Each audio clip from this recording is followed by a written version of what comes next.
感觉到大限将至的吴柏林，此时已经完全无计可施。他把所有的灵气全部都聚集在躯体，以灵气形成一道防御，但因为灵气损耗实在太大，此时的防御已经完全无法应对叶晨的惊雷令攻势。现在的惊雷令早已不同以往，叶晨的修为比之前提升不少，普查之母的雷击木更让惊雷令实力提升一大截。对普通人，甚至有一定修为的武者，一道天雷下去，怕是当场灰飞烟灭。吴柏林靠着强悍的修为和燃脉，硬是挨了数道天雷，还能强撑着留一口气。但是肢体的残缺不仅意味着实力大打折扣，更意味着他整个人的一体化防御已经被打破，接下来便只能任人宰割。惶恐至极的他，此时已经有些失去理智。他声音颤抖着对叶晨说：“兄弟，我生于乱世，一生如履薄冰，好不容易有今天这般局面，却也根本没有机会感受体会。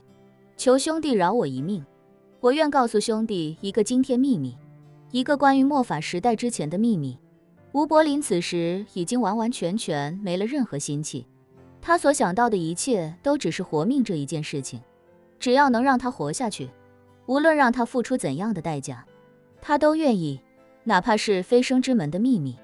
毕竟这种秘密带去坟墓里已经没有任何意义了，若是能用它换一个苟延残喘的机会，肯定是非常划算的。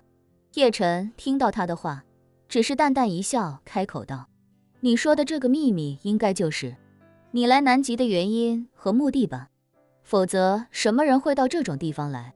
吴柏林重重点头，脱口道：“兄弟，你来南极肯定也是同样的目的吧？你肯定也是听说了飞升之门的传说，否则也不可能大老远到这种鬼地方受罪。”叶晨微笑道：“我倒不是为了找什么飞升之门，但是我对末法时代之前的事情也不是很感兴趣，毕竟我也不是考古学家。”说着，叶晨皱眉看着他问道：“你就是为了找那个所谓的飞升之门，所以才挖了一个那么深的洞吗？”吴柏林表情瞬间呆滞，他这才意识到自己所谓的秘密似乎并没有什么价值，自己所知道的一切无非就是飞升之门的传说，以及下面那个自己根本进不去的地下洞府，而且自己那个洞挖得那么深，是个正常人都知道肯定不对劲，不用自己说，叶晨也能猜出个大概。为了活命，吴柏林只能撒谎道：“小兄弟，那飞升之门是传说中最后一批修士飞升的地方，里面可能有大量奇珍异宝，那帮人神通广大，随便留下点什么也足够咱们受用一生了。你若是能饶我一命，我一定把我知道的一切都告诉你。”叶晨笑了笑，问他：“你既然找到了飞升之门，为什么留在那洞里面没进去？”吴柏林心里发虚，撒谎道：“我是打算进去，只是还没到进去的时机。”“怎么？”叶晨问他，“那地方还有上下班儿时间，不到点不能进？”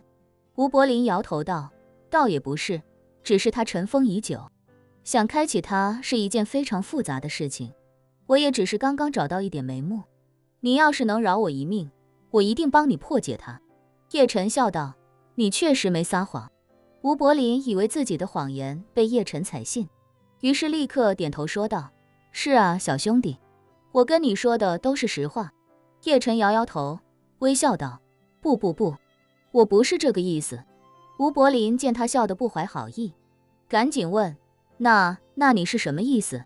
叶晨笑道：“我意思是，你之前说你多数时间都在修炼，没什么社会经验，这件事确实没撒谎，因为你撒谎的功力连小学生都比不上。”吴柏林心中一凛，赶紧一脸无辜地说：“兄弟，你这话是什么意思？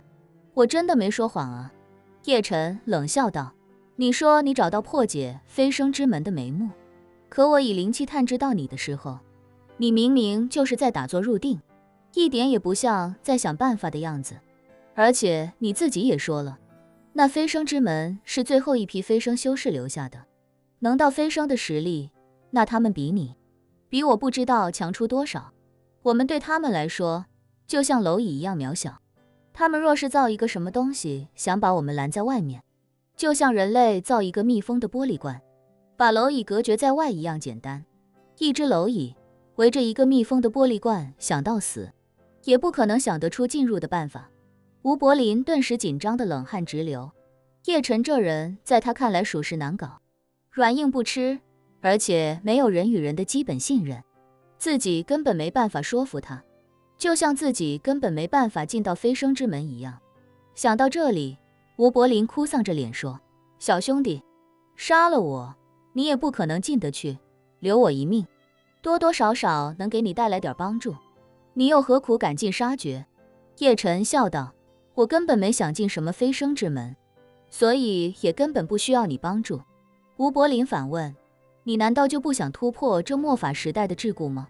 你难道就不想有朝一日能渡劫飞升吗？叶晨冷笑一声，飞升又如何？飞升之后，难道就不用卷了吗？在这个世界是屌丝，飞升过去不他妈更屌丝吗？你要知道，可能几千年没人飞升了，人家在那边的修为也领先你几千年。你飞升过去，你以为你变强了，可你想过没有，强与弱是相对的。以你的修为，在这个世界，能超过你的可能不过100人。你在这里是人上人，可当你去了一个身边所有人都比你还强的时候，你就是人下人了。这点道理想不明白。吴柏林表情一怔，忽然觉得叶晨说的好像也有道理。在地球上，能拿捏自己的，除了眼前这个趁虚而入的混蛋之外，可能就只有吴飞燕了。